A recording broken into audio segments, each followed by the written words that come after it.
New Zealand की team, उसके batsman, top के बैट्समैन जो थे केन विलियमसन, वो नाकाम हो गए। 5 साल की उम्र में ही उन्होंने बल्ला हाथ में पकड़ लिया था और उनके वालिद जो कि खुद भी बेंगलोर में क्लब क्रिकेट खेलते थे, पाकिस्तान क्रिकेट बोर्ड का कोई ऑफिशियल नजर नहीं आया। ऐसा लग रहा था इस टूर्नामेंट की मेजबानी जो है वो भारत ने की है।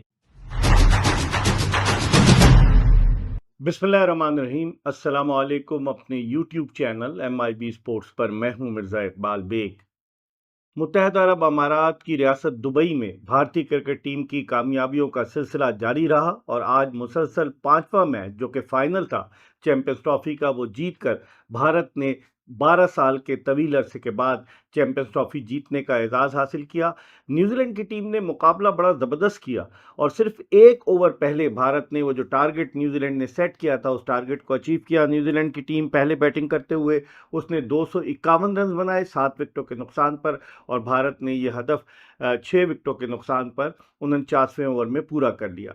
अगर देखा जाए तो इस फाइनल मैच में हर तरफ दुबई इंटरनेशनल क्रिकेट स्टेडियम में नीले ही नीला रंग नजर आ रहा था, लेकिन इतने क्राउड की सपोर्ट के बावजूद जिस तरीके से वहां पर न्यूजीलैंड की परफॉर्मेंस रही कि भारत को क्राउड का सपोर्ट था लेकिन क्या परफॉर्मेंस दी है कीवी टीम ने। उनकी बदकिस्मती थी कि उनके फास्ट बॉलर मैट हेनरी, जो इस टूर्नामेंट में सबसे ज़्यादा जिन्होंने 10 विकेटें ली थी, वो अनफिट हो गए और उनकी जगह उन्होंने नेथन स्मिथ को शामिल किया जिनसे सिर्फ 2 ओवर्स कराए कप्तान ने। और उनका bowling attack, fast bowling attack, खासतौर पर कायल जेमिसन और विल ओरॉक इतने तजुर्बाकार नहीं थे, तो इसलिए ज़्यादातर इन्हिसार अपने स्पिनर्स पर करना पड़ा।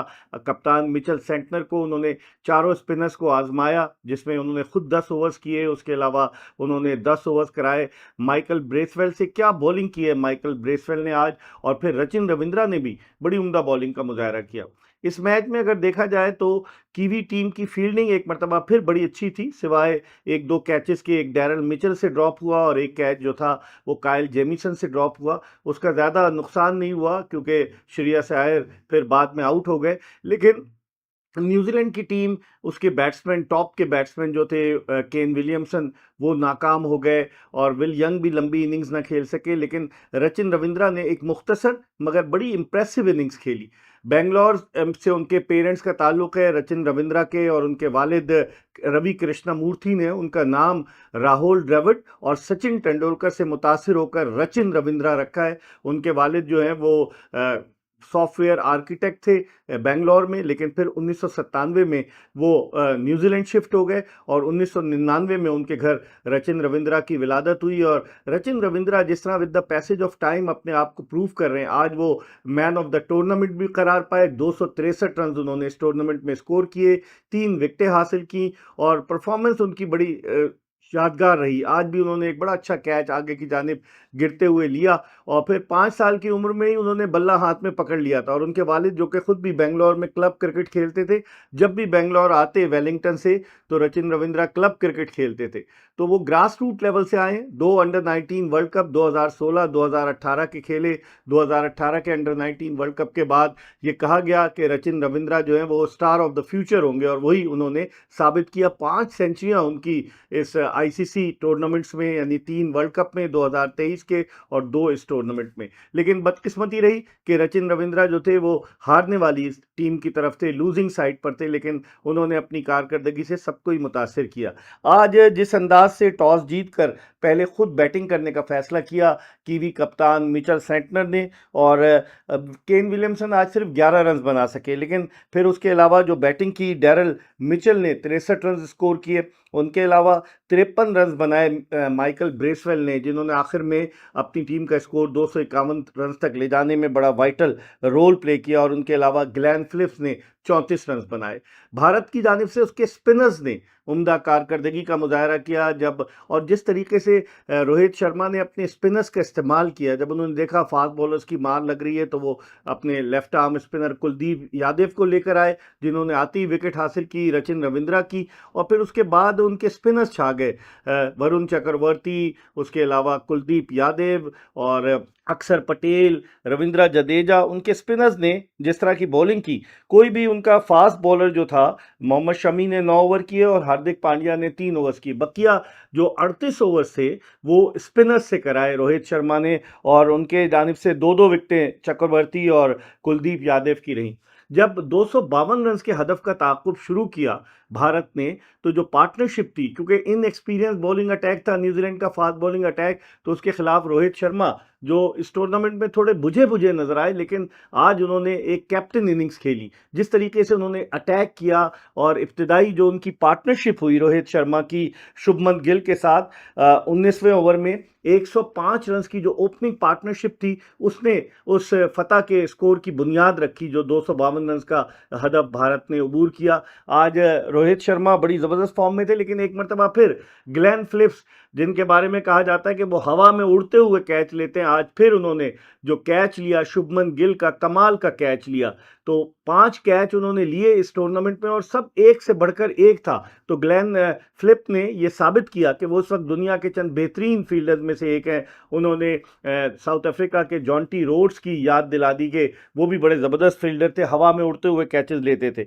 और फिर शुभमन गिल का जब कैच लिया, उसके बाद विराट कोहली आए, लेकिन विराट कोहली भी जल्दी आउट हो गए। उन्हें एलबीडब्ल्यू किया ब्रेसवेल ने, अगरचे उन्होंने अंपायर से रिव्यू भी लिया, लेकिन वो कामयाब नहीं हुआ। लेकिन सही मानों में जो भारत की इनिंग्स को आगे लेकर चले वो कप्तान थे रोहित शर्मा, जिन्होंने 76 रन बनाए और जारहाना बैटिंग की। उनका स्ट्राइक रेट जो था वो 91 रन का रहा। उनके अलावा अगर आप देखें तो श्रेयस अय्यर, जो कि इस टूर्नामेंट के बड़े कंसिस्टेंट बैट्समैन रहे भारत की जानिब से, उन्होंने 48 रन स्कोर किए। और फिर आखिर में जब विकेटें गिरने लगी भारत की, तो ऐसा लग रहा था कि न्यूजीलैंड की टीम ये फंसा लेगी भारत को ये मैच। लेकिन चूंकि स्पिनर्स के, उनके जो मेन स्पिनर्स थे मिचेल सेंटनर और माइकल ब्रेसवेल के ओवर्स खत्म हो गए थे, तो इसलिए बड़ी मुश्किल हुई उनको, फास्ट बॉलर्स को अपने लाना पड़ा। और नेथन, मैंने जिस तरह आपको बताया कि नेथन स्मिथ से सिर्फ 2 ओवर्स उन्होंने कराए जिसमें 22 रन दिए।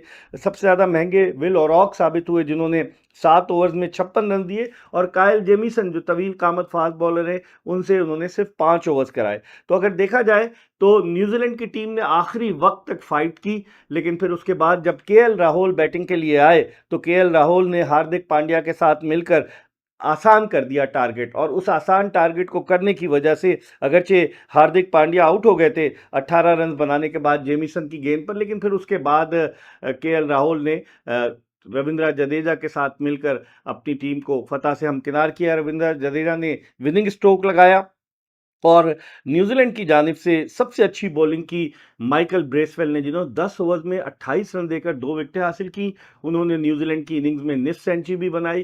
कीवी टीम, जिसने कई हज़ार किलोमीटर का सफ़र तय किया, कभी कीवी टीम के मैचेस अगर आप देखें तो मुख्तलिफ शहरों में थे। उनका एक मैच कराची में था, एक रावलपिंडी में, फिर एक लाहौर में, और फिर उसके बाद उनका एक मैच जो था दुबई में थे। 2 मैचेस थे, क्योंकि एक लीग मैच उन्होंने खेला, फिर ट्रैवल करके वापस गए। लेकिन इसके बावजूद उनकी परफॉर्मेंस बड़ी ज़बरदस्त रही। बदकिस्मती कि उनकी टीम ये टूर्नामेंट नहीं जीत सकी। ये मुसलसल 7वां मौका था जब वनडे इंटरनेशनल मैचेस में भारत ने न्यूजीलैंड को हराया। और न्यूजीलैंड की टीम 25 साल बाद चैंपियंस ट्रॉफी जीतना चाहती थी। आज केन विलियमसन भी मुकम्मल तौर से फिट नहीं थे, जिसकी वजह से वो फील्डिंग के लिए मैदान में नहीं आए। मार्क चैपमैन ने उनकी जगह फील्डिंग की। और अगर आप देखें तो भारत ने जो है वो पिछले साल T20 वर्ल्ड कप जीता, फिर 2023 के वर्ल्ड कप के फाइनल में भारतीय टीम पहुंची, अब उसने चैंपियंस ट्रॉफी जीती। ये तीसरा मौका है जब भारतीय टीम चैंपियंस ट्रॉफी की चैंपियन बनी है। 2002 में तो भारत मुश्तरका तौर पे चैंपियन करार पाया था, लेकिन फिर उसके बाद 2013 में MS धोनी की कप्तानी में भारत ने चैंपियंस ट्रॉफी जीती थी। और अब रोहित शर्मा की कप्तानी में भारत ने चैंपियंस ट्रॉफी जीती। Rohit Sharma man of the match करार पाए, जबकि रचिन रविंद्रा जो थे वो मैन ऑफ द टूर्नामेंट करार पाए। तो इस तरह ये टूर्नामेंट अपने इख्तिताम को पहुंचा। लेकिन आज फाइनल में ऐसा लग रहा था पाकिस्तान का कोई, ये मेज़बान पाकिस्तान था, लेकिन कोई भी नज़र नहीं आया। आप देखें कि भारतीय क्रिकेट बोर्ड के जो BCCI के सदस्य थे रॉजर बिनी, वो भी वहाँ मौजूद थे। ICC के चेयरमैन जो थे वो जय शाह, वो भी वहाँ मौजूद थे। बेशुमार भारतीय क्रिकेट बोर्ड के सारे ऑफिशियल वहाँ मौजूद थे, लेकिन पाकिस्तान क्रिकेट बोर्ड का कोई ऑफिशियल नज़र नहीं आया। ऐसा लग रहा था इस टूर्नामेंट की मेज़बानी जो है वो भारत ने की है, क्योंकि 5 5 मैचेस भारत 15 में से 5 मैचेस खेला और पांचों के पांचों मैच दुबई में खेला और हर तरफ नीला ही नीला रंग था। पाकिस्तान में अगर ये फाइनल होता, पाकिस्तानी शायकीन क्रिकेट पूरी तरह से लुत्फानंदोज होते, लेकिन बदकिस्मती क्योंकि हमने हाइब्रिड मॉडल पर इत्तफाक किया था, और हाइब्रिड मॉडल पर अगर हमने इत्तफाक किया था तो हम ये कह सकते थे कि भारत के 3 लीग मैचेस और एक सेमीफाइनल दुबई में कराएंगे, लेकिन फाइनल मैच चाहे कोई भी टीम पहुंचे वो हर कीमत पर पाकिस्तान में होगा। लेकिन ऐसा नहीं हुआ, और 1996 के बाद जब यहाँ वर्ल्ड कप का फाइनल लाहौर में हुआ था ऑस्ट्रेलिया और श्रीलंका के दरमियान, जिसमें श्रीलंका ने जीता था, उस वक्त की वजीर आजम मोहतरमा बेनज़ीर भुट्टो शहीद जो थी वो मेहमान खुसूसी थी। तो अब उसके बाद हम इंतज़ार कर रहे थे 29 साल के बाद के फाइनल मैच लाहौर में होगा, लेकिन ऐसा नहीं हुआ। बहरहाल अब चैंपियंस ट्रॉफी अपने इख्तिताम को पहुंची। पाकिस्तानी टीम के लिए बहुत बड़ा सबक है न्यूजीलैंड की जानिब से कि किस तरीके से न्यूजीलैंड ने इस टूर्नामेंट में परफॉर्म किया। सब टीमें अपने अपने स्पिनर्स को लेकर आई और हमारे पास एक ही स्पिनर था, अबरार अहमद। तो अब देखते हैं आइंदा आने वाले दिनों में पाकिस्तान क्रिकेट में क्या होता है। हम आपको अपडेट करते रहेंगे। देखते रहिए MIB स्पोर्ट्स।